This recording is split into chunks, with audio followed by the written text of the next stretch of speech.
The U.S. will take over the Gaza Strip, and we will do a job with it, too. We'll own it and be responsible for dismantling all of the dangerous unexploded bombs and other weapons on the site, level the site and get rid of the destroyed buildings, level it out, create an economic development that will supply unlimited numbers of jobs and housing for the people of the area. Do a real job, do something different. Just can't go back. If you go back, it's going to end up the same way it has for 100 years. I'm hopeful that this ceasefire could be the beginning of a larger and more enduring peace that will end the bloodshed and killing once and for all. With the same goal in mind, my administration has been moving quickly to restore trust in the alliance and rebuild American strength throughout the region. And we've really done that. We're a respected nation again. A lot's happened in the last couple of weeks. We are actually a very respected nation again.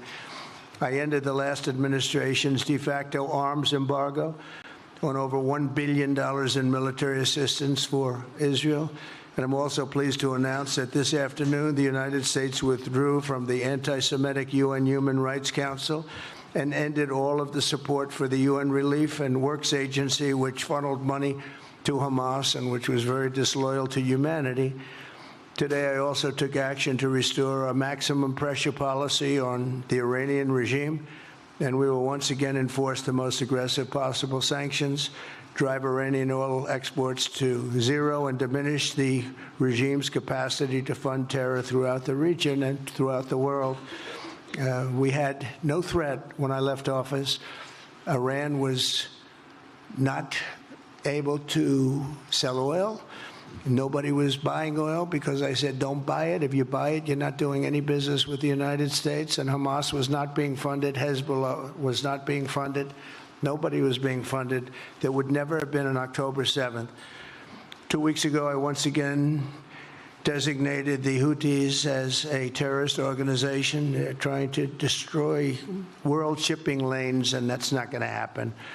And over the weekend, I ordered airstrikes against senior ISIS leaders hiding in Somalia, and took them out.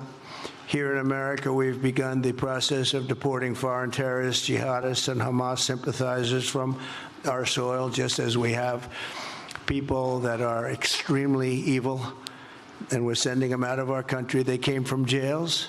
They came from mental institutions and insane asylums, and they were dumped into our country. They're gang members. We're getting them out at numbers that nobody can actually believe. And every single country is taking those people back. They said they would never take them back, and they're all taking them back, and they're taking them back very gladly. And I recently signed an executive order combating the vile wave of anti-Semitism that we've seen in the aftermath of the October 7th attacks. Together, America and Israel will renew the optimism that shined so brightly just 4 years ago. It was really a bright, beautiful light.